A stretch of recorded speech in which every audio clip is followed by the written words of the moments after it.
Today's bold chapter isn't about war or revolution. It's not about crime, power, or politics. It's about something smaller, quieter, easier to miss. It's about a man, a barren land, and a decision to plant trees. No headlines, no followers, no applause. Just a shepherd, a bag of acorns, and a dream no one else could see. This isn't a fable. This isn't fiction. This is the story of how a single man, by the force of quiet conviction, rebuilt an entire forest and reminded the world what it means to leave behind more than you take. Every life is a story, but some are unbelievable. This is Bold Chapter. Chapter 1. The Barren Beginning. In the early 1900s, a young writer named John Giono wandered through a desolate region of the French Alps. What he found shocked him. Entire villages abandoned, rivers dried up, the soil stripped bare from over-farming and war. The wind carved its way through empty valleys. The ground was cracked. The silence was absolute. Generations had tried to tame the land, then left when it refused to obey. And something extraordinary happened. First, the soil began to soften. Then came the grass. Then shrubs. And eventually, saplings. By the 1930s, forests had begun to spread across the valleys. The rivers, once reduced to memory, came back. Birds returned. Deer and foxes moved in. Villages that had once been abandoned were now surrounded by green. People returned, unaware that the land's recovery was the work of one man. Government officials called it a natural regeneration. Scientists labelled it a spontaneous reforestation. But the truth? It was Bouffier, alone, with his staff and his seeds. But amid the hopelessness, Jean met a man. A tall, sun-worn shepherd with steady hands and eyes like stone. His name was Elzéard Bouffier. He didn't speak much, but in his bag he carried hundreds of acorns.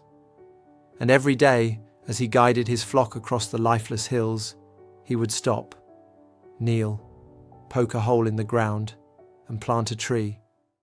Chapter 2. A forest in his hands. Bouffier wasn't a scientist, he wasn't an activist, he wasn't waiting for permission. He had no funding, no blueprint, no backup, just a quiet belief that a forest could heal what war and greed had broken. Every day he planted, slowly, methodically, with no witness but the wind. Over the years, he planted over 100,000 acorns. Most didn't survive, but enough did. He didn't plant for himself. By the time the trees would grow tall, he knew he'd be gone. But that's the point. He wasn't planting for recognition. He was planting for life. Chapter 3. The Silence of Growth.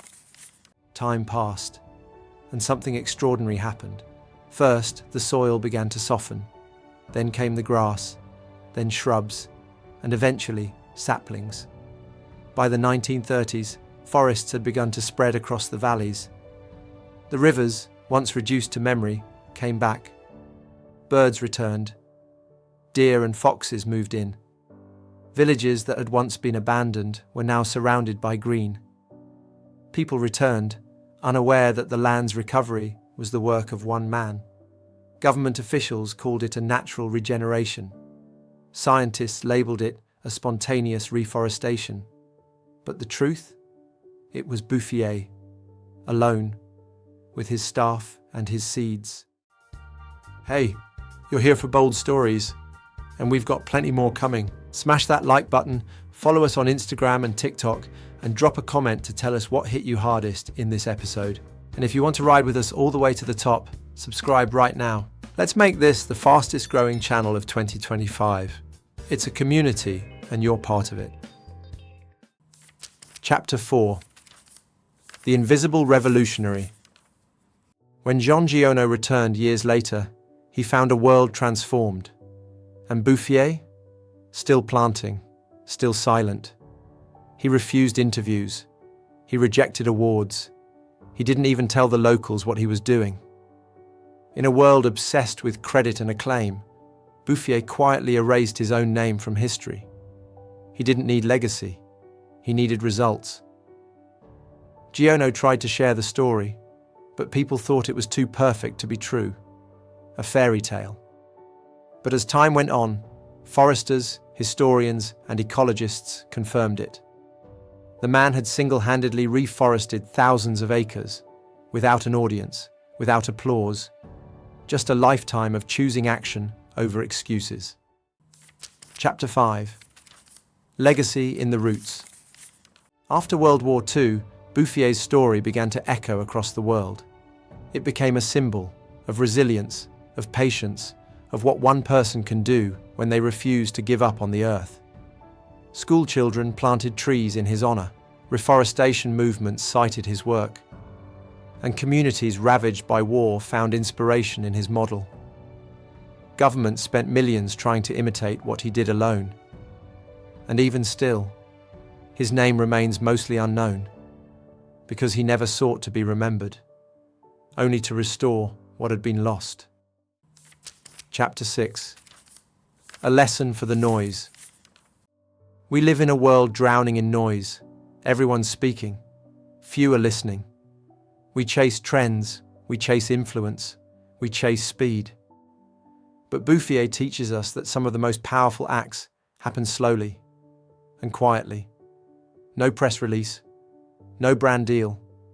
No follower count.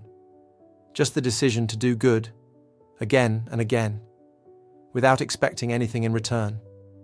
He didn't save the world. He saved a corner of it. And for the people who live there now, that's enough. Another chapter closed, but the story is far from over. Subscribe to Bold Chapter and never miss what's next. Elzéard Bouffier died before the world learned his name, but the forest still stands. So do the rivers, and so do the lives that were rebuilt in the shadow of trees he planted with no witness. We are all temporary, but our choices aren't. So plant something that will outlive you. Care for something that won't thank you. And remember that the greatest revolutions can start with a single acorn. This was today's Bold Chapter.